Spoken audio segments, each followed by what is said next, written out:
আজি ওদালগুৰিলৈ আহিব অসমৰ মাননীয় মুখ্যমন্ত্ৰী হিমন্ত বিশ্ব শৰ্মা। আজিয়ে যেন ওদালগুৰিত বিটিচিৰ নিৰ্বাচনৰ ৰণডংকা বজাব। প্ৰথমে মুদৈবৰী পৰিষদীয় সমষ্টিত তেওঁ এখন নিৰ্বাচনী সভাত অংশগ্ৰহণ কৰিব, অকল কাৰ্যকৰ্তা সভা এইখন, আৰু তাৰ পিছতে খালেংদুৱাৰ পৰিষদীয় সমষ্টিত তেওঁ এখন কাৰ্যকৰ্তা সভাত অংশগ্ৰহণ কৰিব, আৰু তাৰ পিছতে ওদালগুৰিত যেন এক ৰণডংকা বাজিব। আৰু আজিয়েই মুখ্যমন্ত্ৰী হিচাপে তেওঁ যি ওদালগুৰি জিলাত দুখনকৈ নিৰ্বাচনী সভাত অংশগ্ৰহণ কৰিব, আৰু তাৰ পিছতে তেওঁ বিটিচি নিৰ্বাচনৰ ৰণডংকা বজাব। আৰু এই মুহূৰ্তত মোৰ বিটিচিৰ বিজেপিৰ কাৰ্যবাহী সদস্য দিগন্ত বৰুৱা মোৰ লগত এই মুহূৰ্তত আছে। তেওঁৰ পৰা মই পোনে পোনে জানিবলৈ চেষ্টা কৰিম, কি ক'ব মুখ্যমন্ত্ৰী আজি আহিব, এক ৰণডংকা বজোৱা বুলি ক'ব লাগিব। দুখনকৈ ওদালগুৰি জিলা পৰিষদীয় সমষ্টিত তেওঁ নিৰ্বাচনী সভাত অংশগ্ৰহণ কৰিব। তো আজি আমাৰ মাননীয় মুখ্যমন্ত্ৰী মহোদয় আমাৰ মুদৈবৰী সমষ্টিলৈ আহি আছে, আৰু আজি এইখন আমাৰ সাংগঠনিক সভা, আৰু যিখনক আমি বিজয় সংকল্প সভা হিচাপে অভিহিত কৰিছোঁ। মাননীয় ৰাজ্যিক সভাপতি দিলীপ শইকীয়াদেৱ, মাননীয় মুখ্যমন্ত্ৰী মহোদয় ঠিক 11 বজাত আহি পাব। আৰু এইখন আমাৰ যি বুথ পৰ্যায়ৰ পৰা আমাৰ মণ্ডল পৰ্যায়লৈ যিখিনি আমাৰ দলীয় কৰ্মী আছে, তেওঁলোকৰ লগত আমাৰ ইয়াত সভাত তেওঁলোক উপস্থিত থাকিব। প্ৰায় 5,000 দলীয় কৰ্মী আজি এই সভাত আমাৰ উপস্থিত থাকিব মুদৈবৰীৰ পৰা। আৰু যিহেতু ইয়াতে হৰিচিঙা সমষ্টিৰো আমাৰ 3,000 কাৰ্যকৰ্তা ইয়াত উপস্থিত থাকিব। তো আমি এই সভাখন আমাৰ এখন সম্পূৰ্ণ সাংগঠনিক সভা, এইখন ৰাজহুৱা সভা নহয়। ইয়াৰ পৰৱৰ্তী পৰ্যায়ত মাননীয় মুখ্যমন্ত্ৰী মহোদয় ৰাজহুৱা সভাত নিৰ্বাচনৰ সময়ত অংশগ্ৰহণ কৰিব। আজিৰ এই সভাখন আমাৰ দলীয় সভা আৰু বিজয় সংকল্প সভা। আমি উৎসাহী হৈ আছোঁ।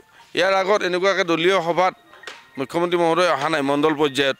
তো মণ্ডল পৰ্যায়ত তেওঁৰ আগমনে আমাক দুগুণ উৎসাহী কৰিব, আৰু আহি থকা দিনবিলাকত ভাৰতীয় জনতা পাৰ্টীৰ ভেটি মুদৈবৰীত আৰু অধিক শক্তিশালী কৰিব। কি ক'ব, আজি নিৰ্বাচনী ৰণডংকা বজাব নেকি? নিশ্চয়, যিহেতু ইতিমধ্যে আমাৰ মাননীয় মুখ্যমন্ত্ৰী মহোদয় আমাৰ ৰাজ্যিক সভাপতি মহোদয়ে কৈছে, বিটিচিত আমাৰ যিকেইটা সমষ্টিত আমাৰ নিৰ্বাচন খেলিব ভাৰতীয় জনতা পাৰ্টীয়ে 25টা বা 26টাত খেলিম বুলি কৈছে। আৰু প্ৰত্যেকটো সমষ্টিতে মাননীয় মুখ্যমন্ত্ৰী মহোদয় যাব, ৰাজ্যিক সভাপতি মহোদয় যাব, আৰু তেওঁলোকৰ আগমনে নিশ্চয় নিৰ্বাচনী এটা অধিক উৎসাহী কৰিব। কি ক'ব, কেনেকুৱা প্ৰস্তুতি কেনেকুৱা?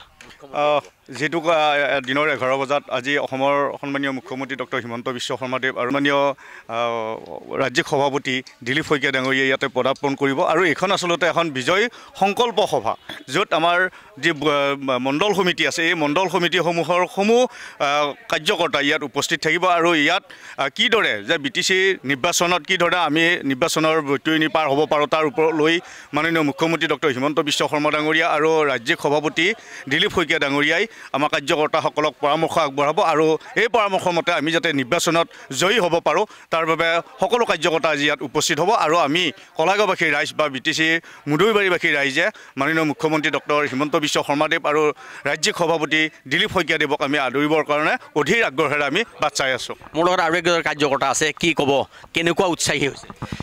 আমিতো খুবেই উৎসাহী। আজি মুখ্যমন্ত্ৰী ডাঙৰীয়া মণ্ডল পৰ্যায়ত প্ৰথমবাৰৰ কাৰণে তেওঁ আহিব, গতিকে আমাৰ সকলো যি আমাৰ কাৰ্যকৰ্তা আছে সকলোৱে উৎসাহী হৈ আছে। আমি 3 দিন ধৰি নেৰা নেপেৰা আমি প্ৰচেষ্টা অব্যাহত ৰাখিছোঁ যে আমি সভাখন যাতে সফল হয়, তাৰ কাৰণে আমি চেষ্টা কৰি আছোঁ।